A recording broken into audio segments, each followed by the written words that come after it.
Insomniac Games. Hello everyone, my name is Logan, aka Spiderhands, and this is another episode of Replay or Refund. Spyro the Dragon, the original, for PS1, except I'm playing it on my computer because I'm a dirty, naughty gamer person who not only has a legal copy of the game, but also managed to find an emulated version of the game. You can see here that Spyro is looking a lot more fresh than the title there. We don't want to have a demo reel. We don't have a demo reel. I was talking. Okay, I was talking. Come on, man. Come on. What the fuck is happening here? Come on. No, don't do this. Yeah, no, I don't want to enter demo mode, dude. Come on, don't enter demo mode. No, we're gonna spoil it for people. This is an hour of me playing this game to show you what the first Spyro game is like, to help anyone who is or isn't on the fence about getting the trilogy, especially after the recent delay. This is your opportunity to see what you're getting yourself into, except it's on a PS1. But it's still valid, trust me on this. Okay, rolling. Oh, it's been peaceful here in the Five Worlds, or is it 6? For a dragon's age. We now have 12,000 treasure, or is it 14,000?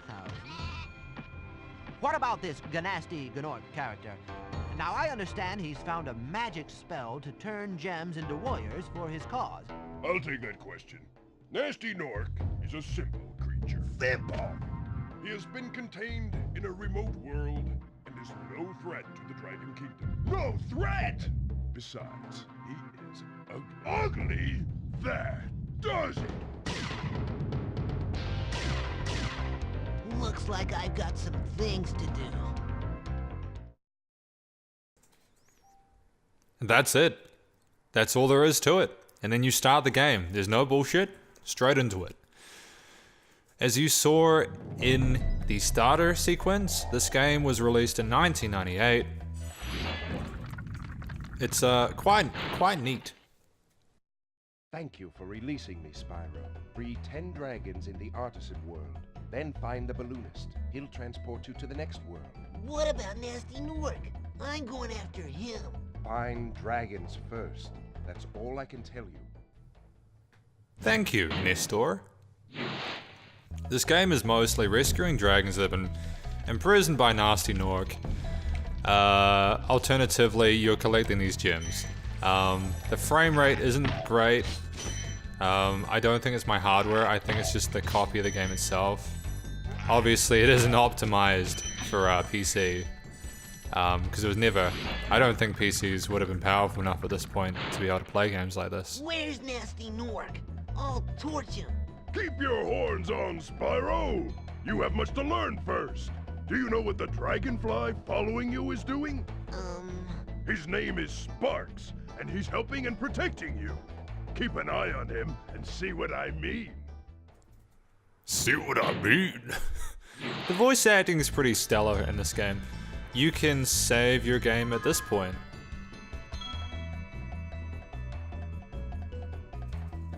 Cool. That's really nice and quick. I would say this is probably going to be quicker than in the new trilogy copies. Just because I'm using a computer that's vastly more powerful than PlayStation 1. And that's fine. Do I recommend playing this over the trilogy? I would recommend maybe trying one of these base games first, if you can get a hold of a legal copy.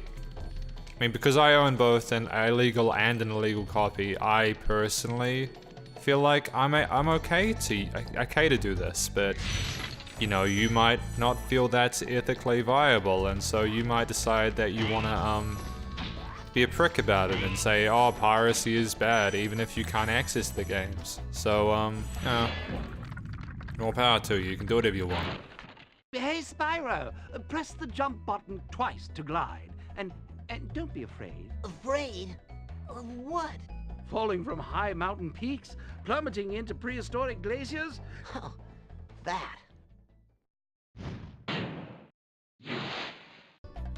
The starter world is kind of It's very basic, as you can see.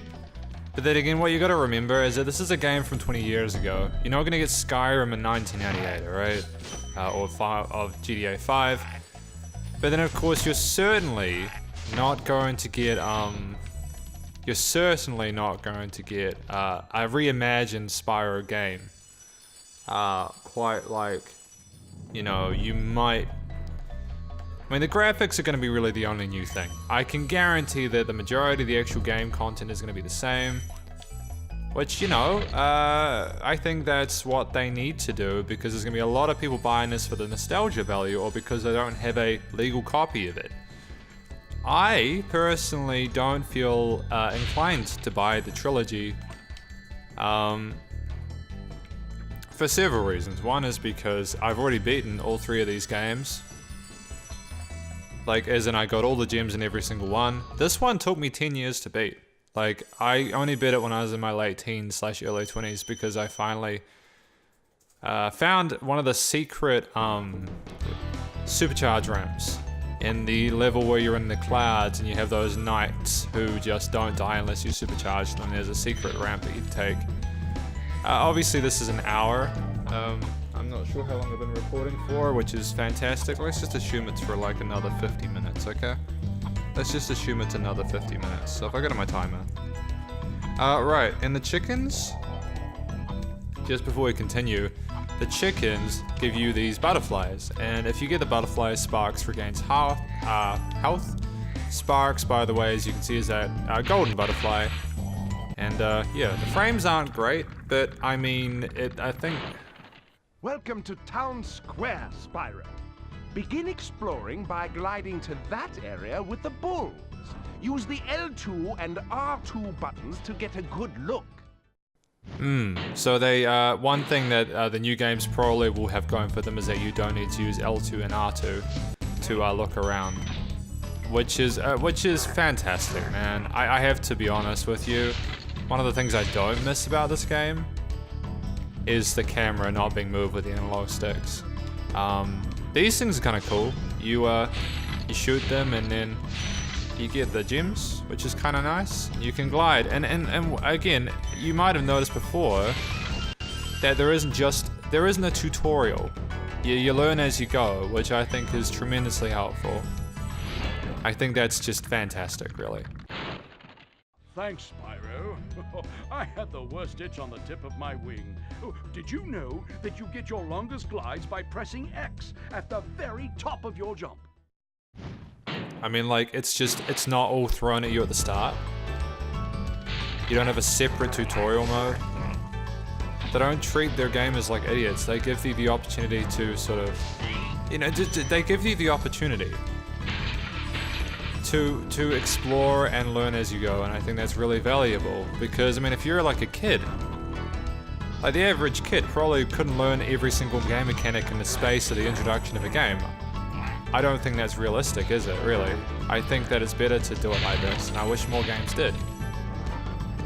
Now, see that? Like, see how that guy's running when the ball comes? That's interaction between characters, another thing which I thought was really cool. Like, it's designed well. The enemies are designed cleverly.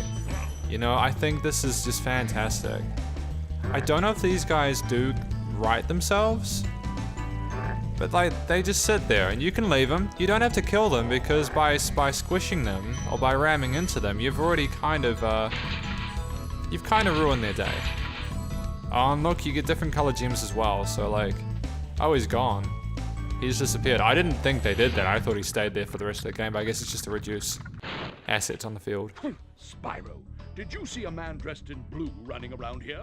He's a thief, and he's stolen a dragon egg. You've got to track him down and get that egg. Run! Run! I'm getting a little winded.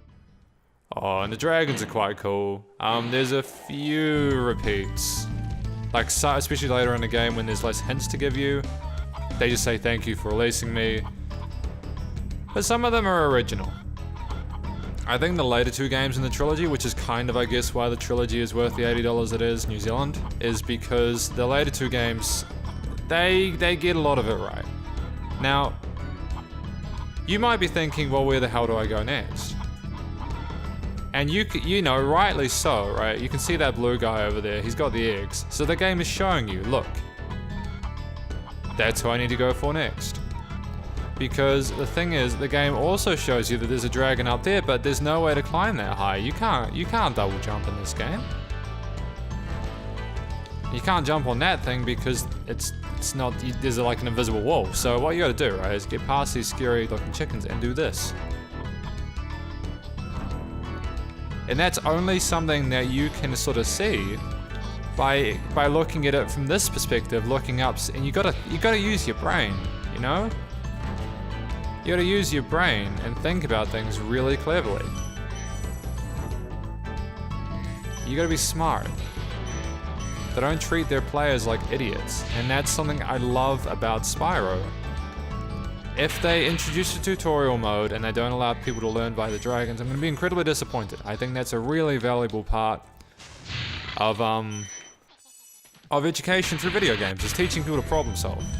And the more of that in video games, the better. Now you've probably noticed that I've missed the egg dude, and that's a deliberate thing. So you can see there, we should be about 190. Yep. So this thing's kind of rad. So you can do this, and it spins the counter in a certain direction. And what you can see here is that I've got 200 out of 200, right? Fucking, he's a cheeky shit, that guy. You gotta chase after him. You've gotta ram him or flame him. And this is kind of where the jump mechanics are a bit shit. I'm hoping maybe they'll allow for in the later games.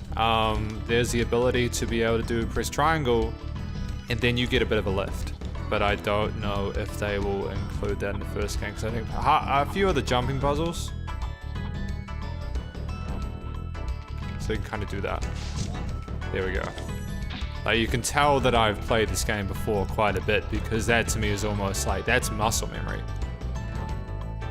Because when I was younger, I got frustrated trying to catch that guy, and I mean, a few of the design choices are kind of weird. Like, that's unusual, seeing the roof deliberately go like that into it, but I mean, fuck it, I'm not gonna judge. Let them do what they want to do. Game designers be game designers. Oh, Thor. Thank you for releasing me. And so there you go, that's the kind of generic thank you for releasing me. And keep in mind, I don't think that these guys who made this game at this point were expecting it to be as successful as it was. It was a time where there were a lot of video game mascots, like in the 90s, you know, Crash, and you had like Sonic and stuff like that, and Mario and all these other people. But it was also a time where there was there's obviously a reasonable amount of competition. So you had to be careful with who you put into the ring. I believe they were reasonably careful about it. I guess another one we could do is this. I think this is a good level to show as well, because there's a fair bit of there's kind of more of an open world kind of feel to it. There's a bit more problem solving in it as well. Now there's constant threats. See that guy over there, like the yellow ram up in the top corner? I hope I'm recording this. If I'm not, I'm gonna be so angry. Because while I love obs, oh, see, those ones have curved horns. By the way, he'll just charge at you. So like, if you get this close,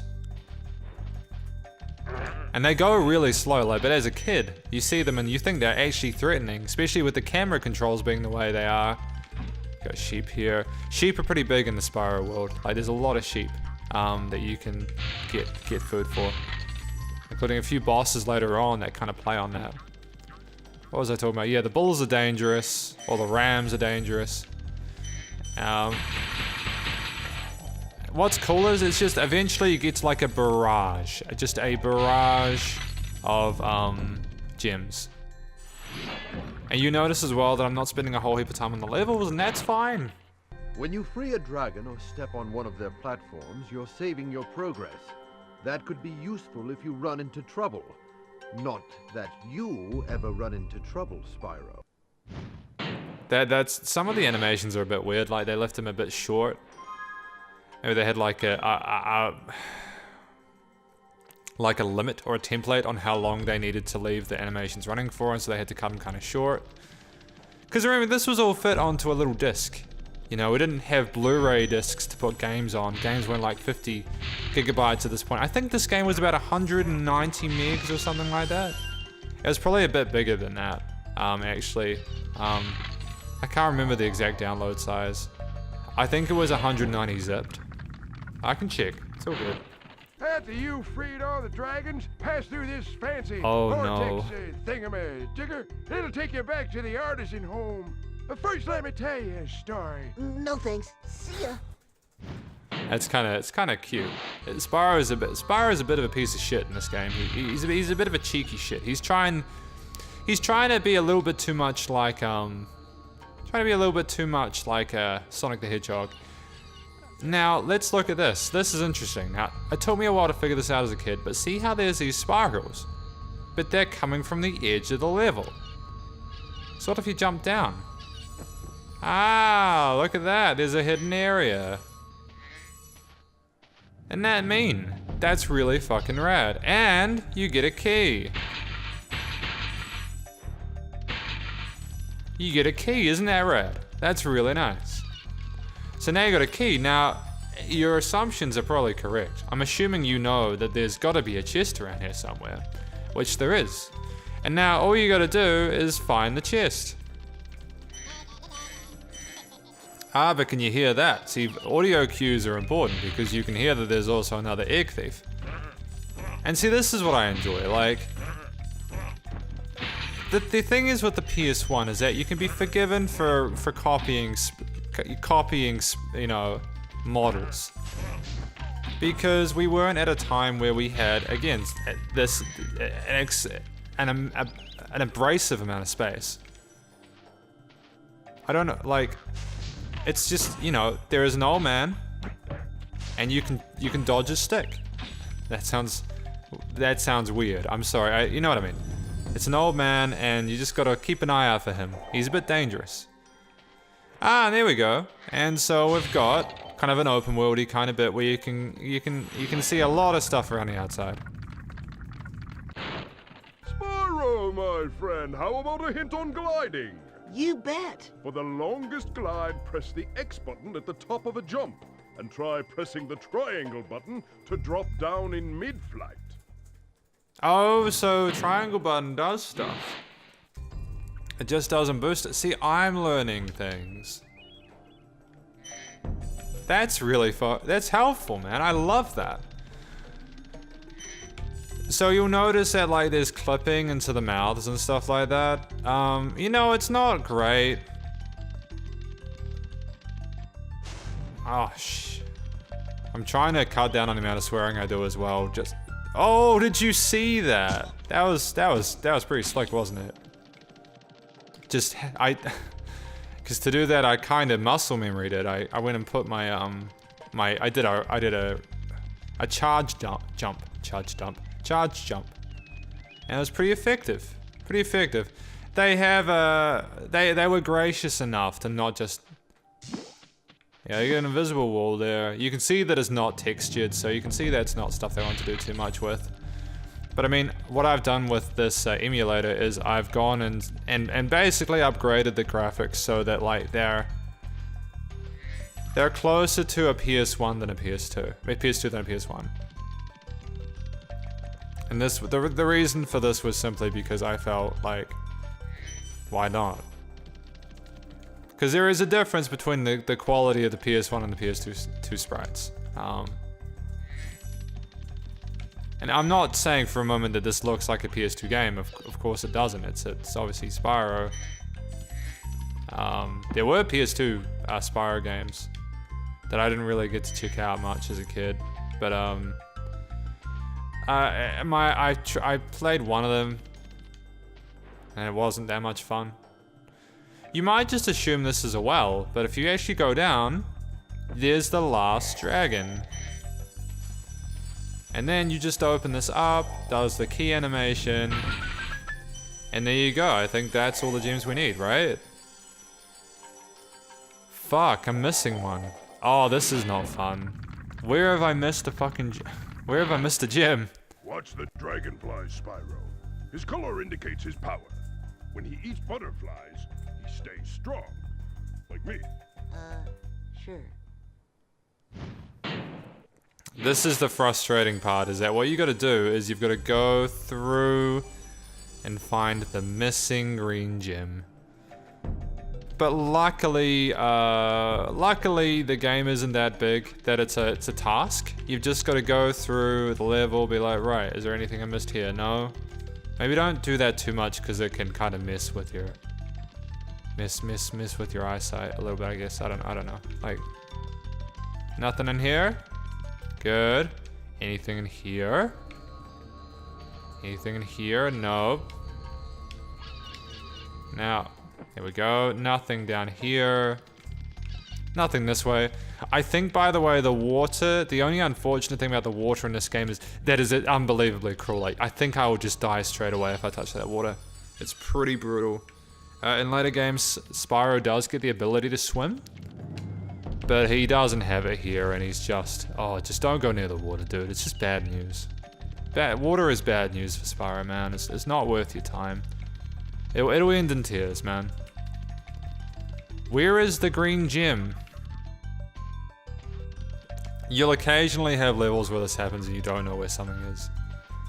And you just gotta be nice and patient, because the last thing you want to do is leave.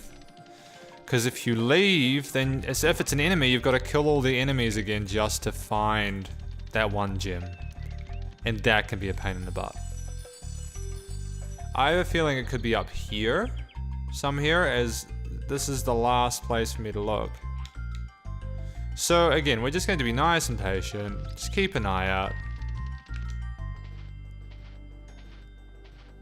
You know, it's a green gem as well, so you know it's gonna look like the scenery.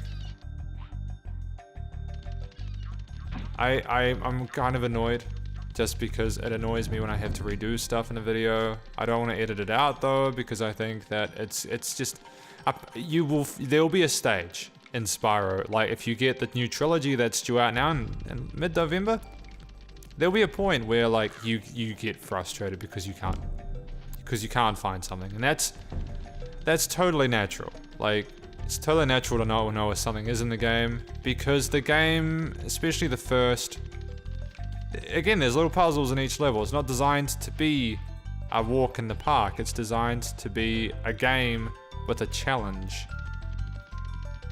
If you want like a walking simulator, there are plenty of those around at the moment.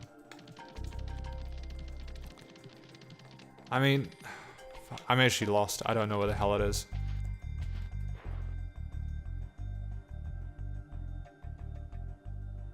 What the f- They're glowing. Is that on purpose?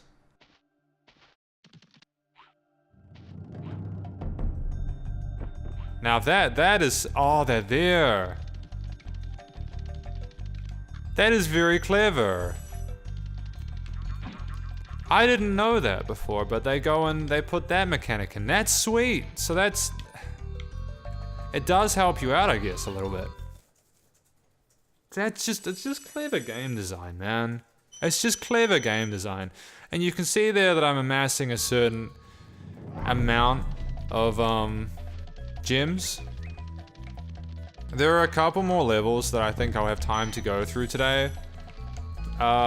Which will be good. I think if I do the first world, that'll be fine. These guys here, like, the enemies will just go to random places. They'll walk around. We'll go in here. This is a different level. This one teaches you about different combat mechanics.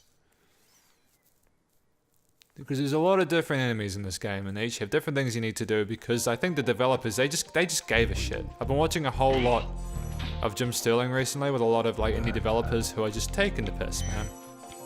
They're just taking the piss, man, and it's just So let's just stop for a minute. We've got another chest here, so we've been taught that we need a key here.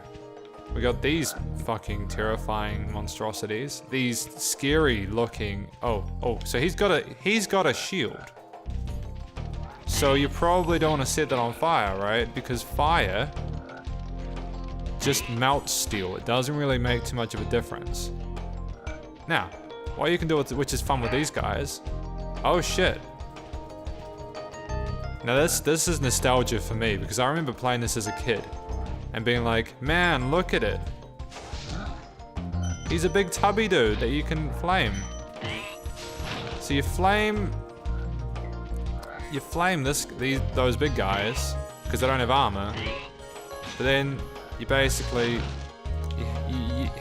this is just a level on how to basically deal with the enemies later in the game. So in a way, like this first entire world is kind of like a tutorial. It's designed to show you around and give you a feeling for how everything's supposed to work, so that later on in the game you get frustrated, you go back to basics, and you're good to go. Big enemies like this Gnorc with the club cannot be charged, but a quick flame, that should defeat them. Yeah, so I guess it's just if you were like quite young and you just running away from them because you're like, I don't know how to kill him. They do spell it out to you if you're at that point and struggling, which is nice as well. Now, before making this video, I was like, this is a video that's my childhood. But what do I do if like I've got a game that I wouldn't want to buy the new version of, but that I love the old version of? And the reality is that at some point I will probably buy a digital copy of Spyro, not a physical, because it's just, I don't like the fact they lied about that. I don't support the practices of companies that lie like that. I think it's just shitty business practice. See, these guys, you had to wait for them to turn around so that you can flame them, because they have stuff on their front. But like if you do this, like if you wait here, this is interesting. Hey, so he just laughs at you because he's like, haha, man, I bumped you. So it doesn't do damage to you, that's the important bit. Because the game knows, right, that if you're like a kid, you might not know how to deal with them yet. You need a bit of time, so it doesn't punish you for experimenting.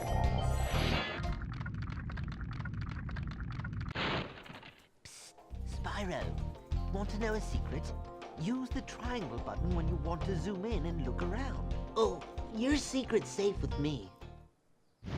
Yeah, so like, I'm hoping these are mechanics they do not get rid of with the new version of the Spyro trilogy. I really hope they don't. It would be a shame if they did, because these are cool learning mechanics. It's important not to treat your player like an idiot, because people aren't stupid. If you educate people properly, they can do amazing things. In the same way that if you fill people's heads with horse shit, they turn out to be just as ignorant as their teachers. So, like if you were to teach your game design students to treat people like idiots and to make games, you know, that would just basic as hell and uninteresting, but because it made money. You might get a certain percentage who buy it because it's addictive, but then eventually people will find out and it won't have any staying power, you know?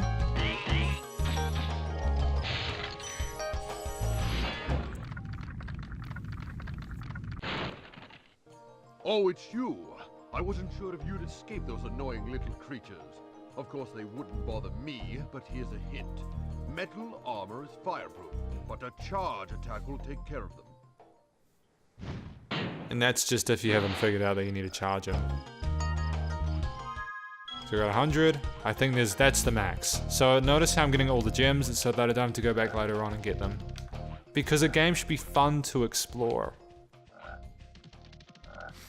It should be fun to 100%. A game doesn't need to be frustrating and difficult for it to be worthwhile. Challenge, sure, but challenges can be fun. Even games like, you know, Cuphead. And obviously, you know, the generic Dark Souls and Bloodborne and stuff, you know, games I love to pieces. You know, you don't need to make games frustrating and awful in order for them to be fun. Oh cool, I hadn't had your gems yet. They're terrified because they know that you've just gone and you've just defeated so many of their brothers and sisters. It's just awful, man. The hub world and like this first one, the enemies are docile or docile because of the fact that they know you're a beginner. They're not so much later on. Cool Flash, do that again. The artisan's boss is through a portal behind me. You can challenge him now, if you feel you are ready. Alright, we're gonna do a boss battle then. Now this is something that's been showcased in the intro trailers to the games. The first boss battle, as well as a few of the other ones in the first game.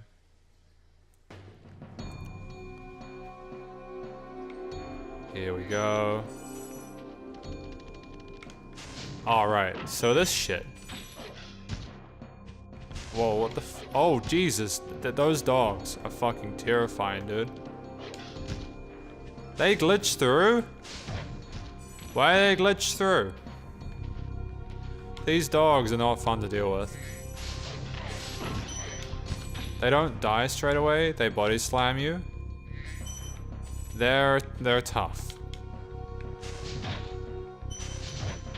This is the first sort of exposure you get to a difficult, just normal enemy.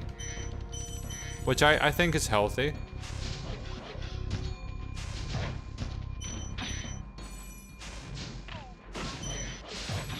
If you use the fire button really quickly, you can get around these guys. You can't charge them because they'll jump up in the air.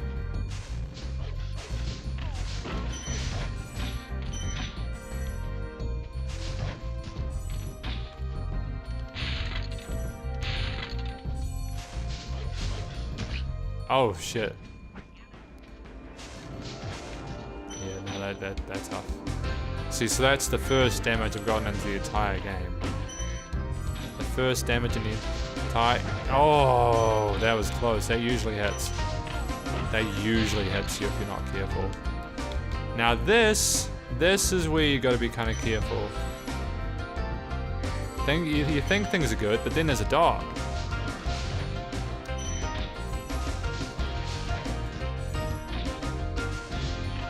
And so this as well, I guess you could... You generally associate metal with being bad. There's bits and pieces they explore and build upon in later games, and this one, like the dragon eggs and then like the supercharged jump and stuff. Nasty Nork has put one of his most devious henchmen in charge of the artisan world. Bring him on. I think I smell a barbecue. Be careful, Spyro. This boss has many tricks up his sleeve. So yeah, it's warning you to be careful because it's a bit tricky. Now, looks pretty spooky, doesn't it? Has a scythe.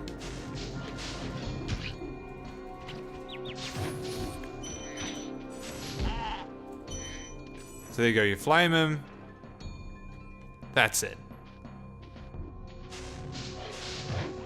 You can get two like that if you're smart. Oh no, it's a sheep! What will you do? Oh no, it's spooky.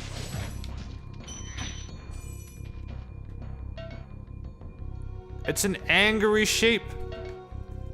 Come on. There we go.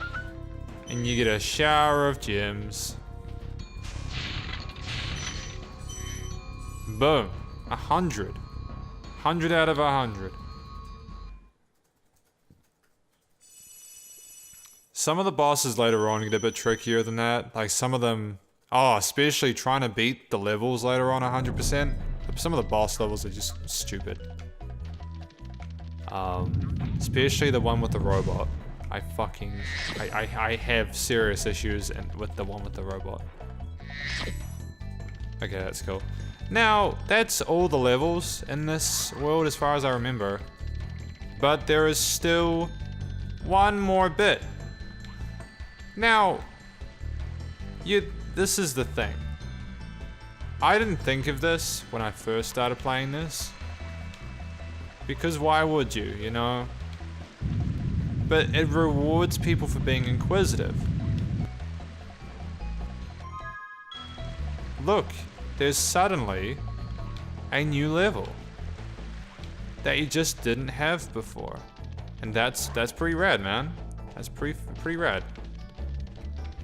We'll do that in a moment. I just want to get the 100 gems. So maybe there's something I've missed.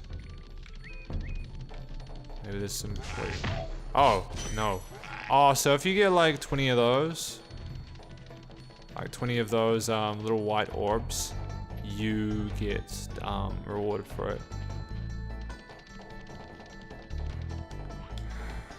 Where would they be? Where would the last gems be? Where would the last gems be?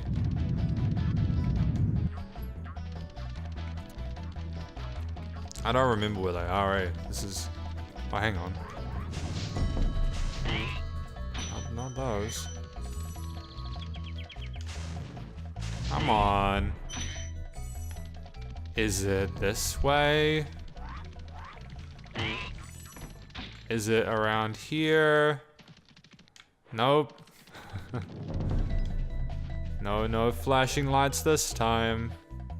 Nope. Alright, so this guy, by the way, is a balloonist. He doesn't make an appearance at all later on, but he's a nice little character. He takes you to different parts of the world, and you know, as you continue, you do get to explore a lot of different places, and it's quite nice. You know, I'm supposing that the rest of these are just in here somewhere. I don't know where they could be though.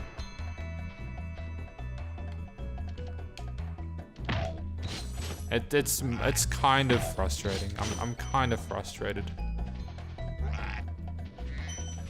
I don't know where. Oh, okay.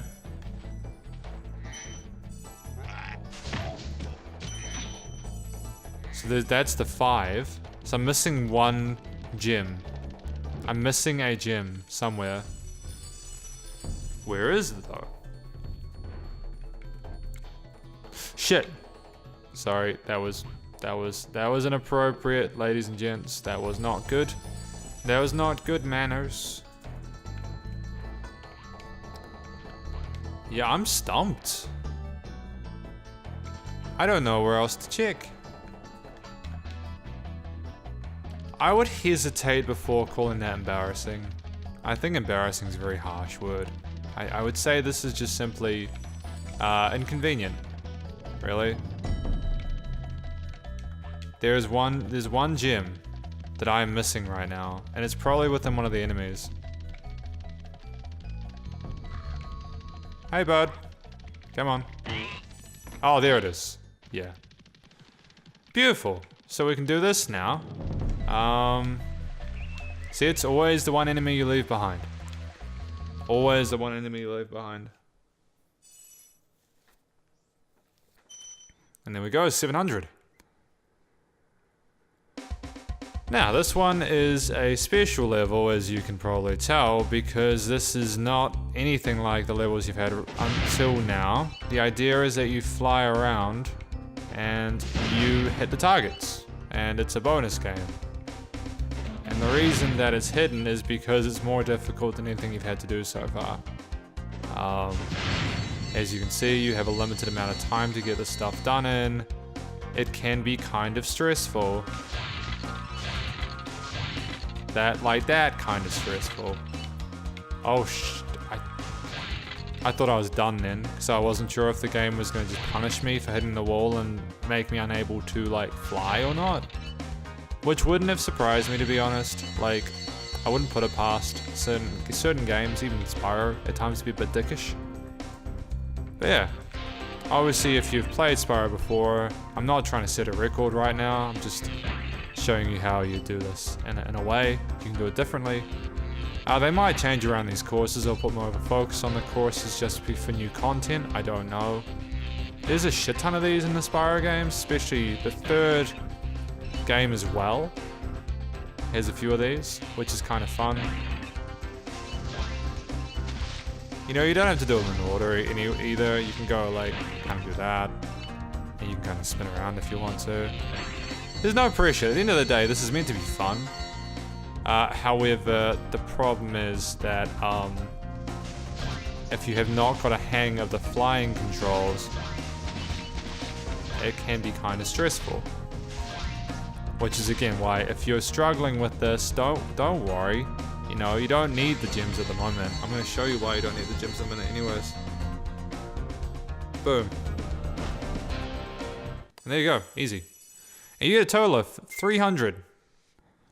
Total of 300 gems for that, which is pretty neat. So you've got 1,000 gems off the bat if you do each level perfectly, including exploring the different areas. And so now you go see the balloonist. You go have a chat to him.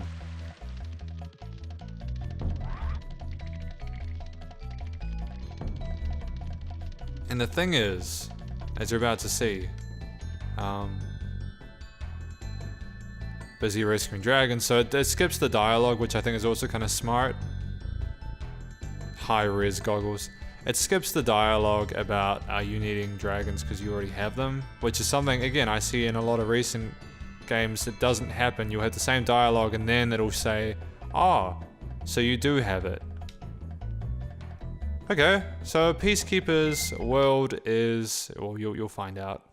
This is the first world where, like, you have to be careful because the enemies will attack you back.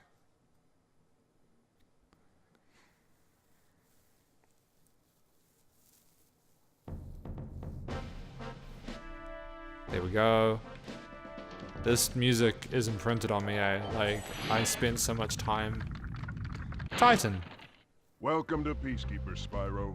Look how our treasure has been turned against us and stolen. Recover our treasure, Spyro. Collect treasure. Got it.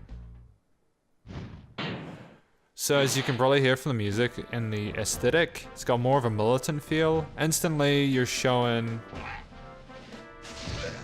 The enemy will not run away from you. They will charge at you. You've also got these pieces of crap. And there's an animation of them. Oh shit. I ran into it, right? So it's just a war zone, except they're basically... See, that's kind of nice stuff, isn't it? Like... Just them interacting like that is really smart. You can tell they really cared about the game they were making.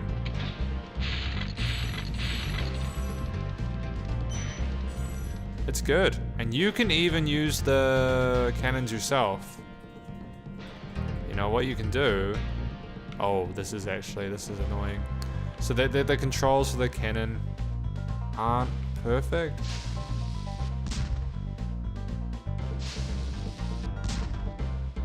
There you go. So if you do this,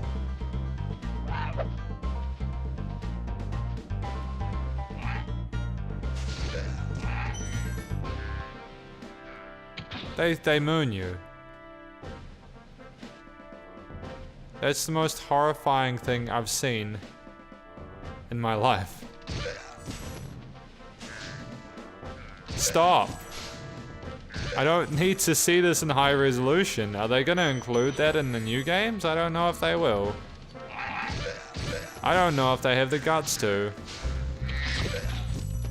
I don't think they have the guts to do that, really.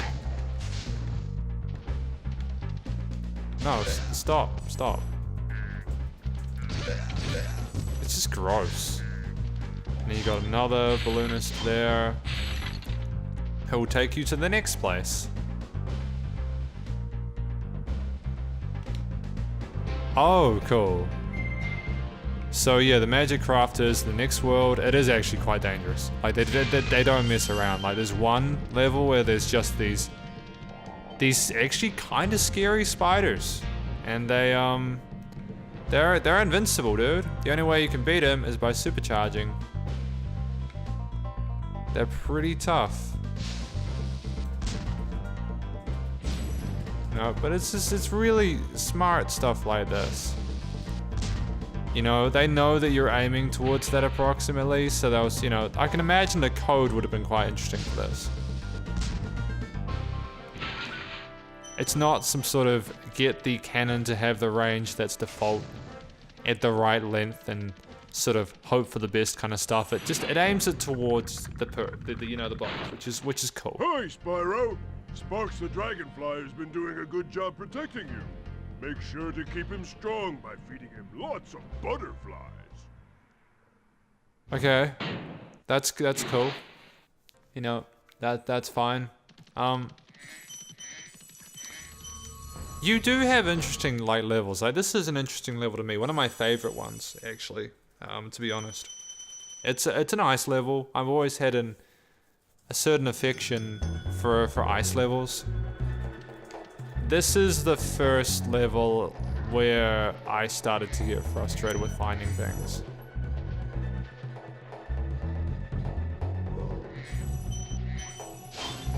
Now, this is important. When you do this level, do this. That's a pro tip.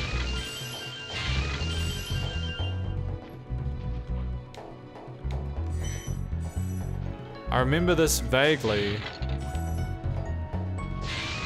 because it's just so many lives, man.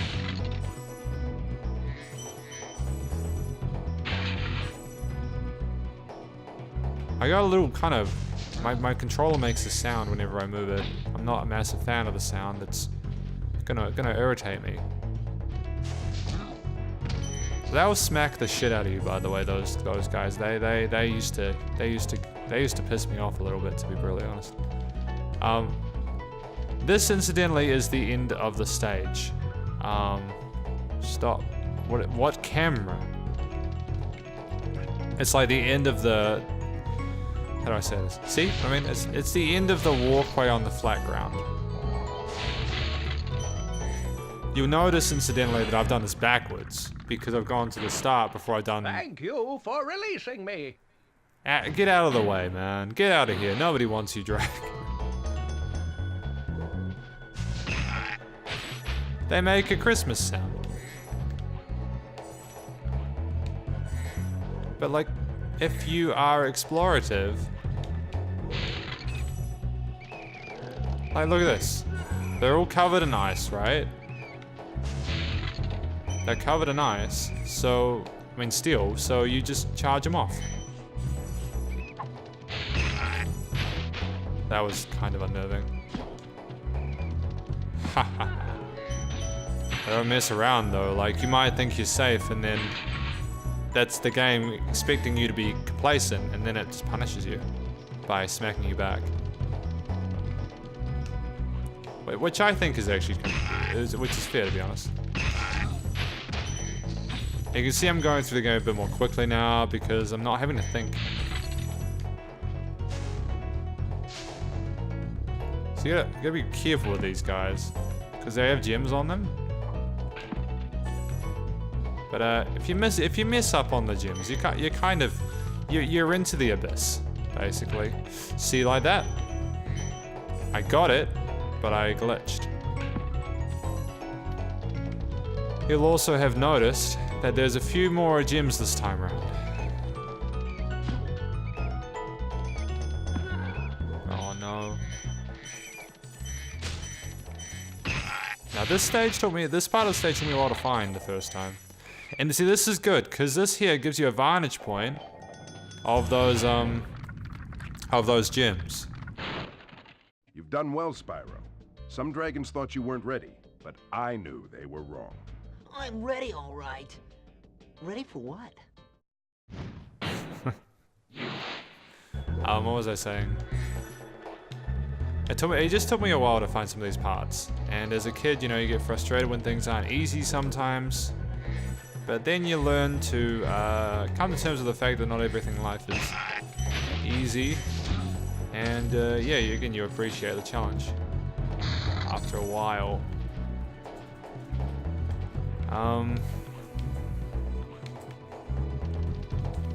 There's a lot of gliding here that you need to be very careful about.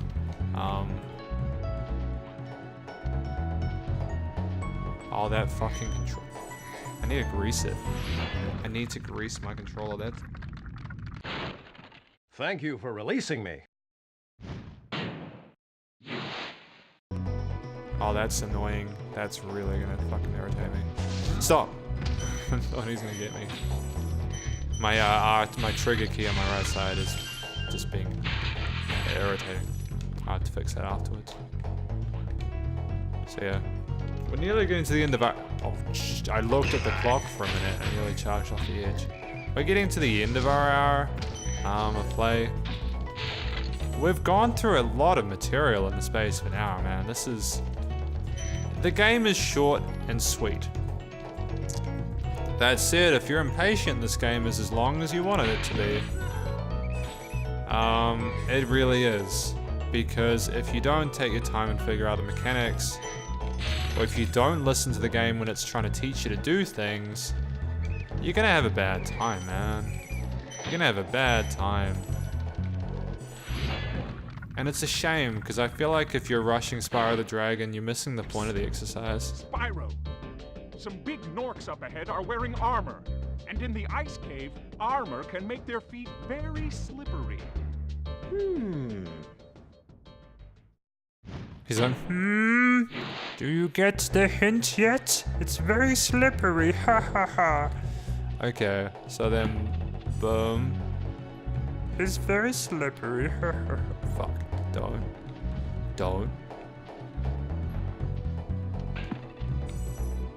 Okay, alright, fucking, okay, so this is obviously where you jump. And you know, if you haven't figured out the jump mechanic or glide mechanics by now and know how to do them correctly, you're gonna have a bad time, man.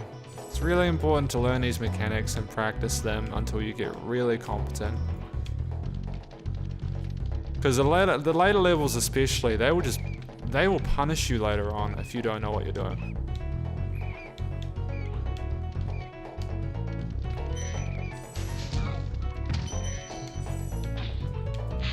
Really hungry, I think.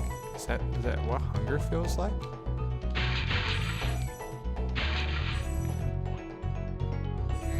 Oh shit, this is more than 400 gems, I think.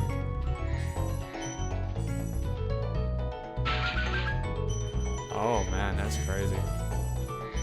So they're throwing the big boy numbers pretty early on in this game, eh? See, I thought it was up to 300, but it's actually 400. So like doing one of these levels and having sort of gotten 80% of the gems in like the previous little session.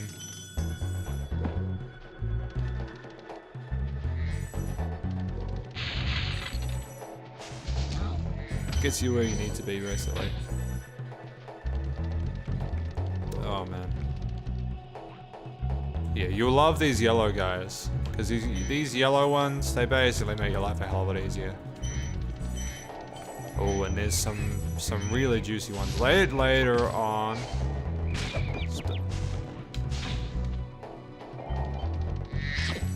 It's weird to see like fodder like that attacking.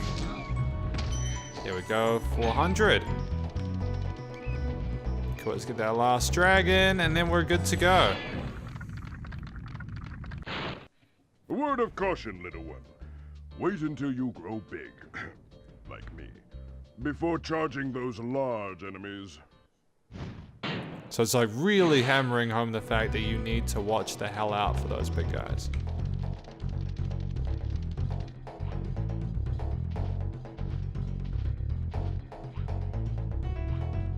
And you just go back here, and then down.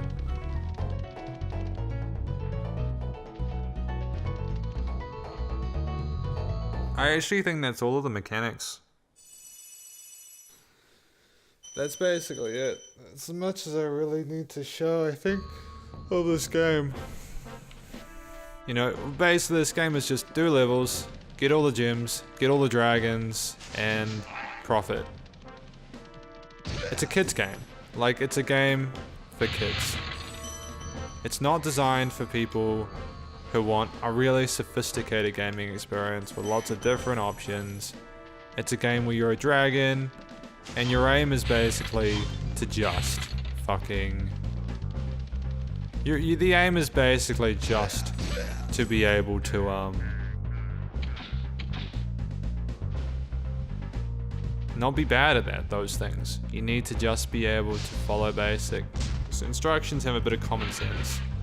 If you can have common sense, you're gonna basically profit.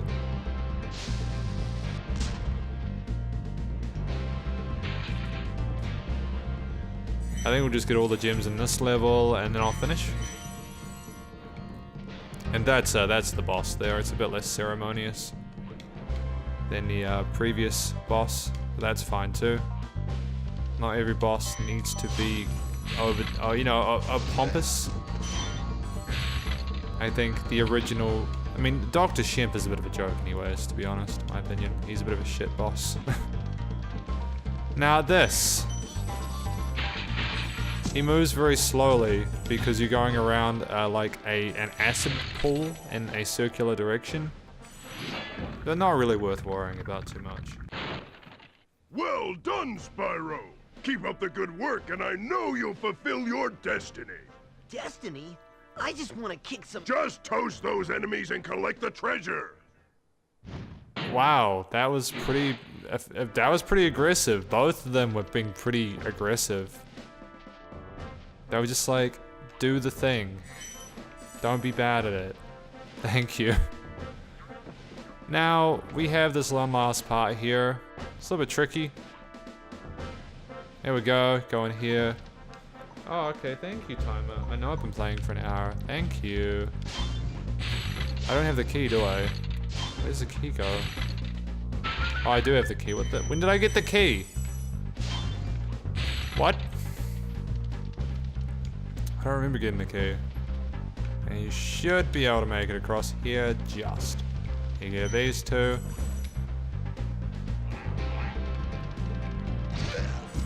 And yeah, little trick as well for these guys. Just before we finish.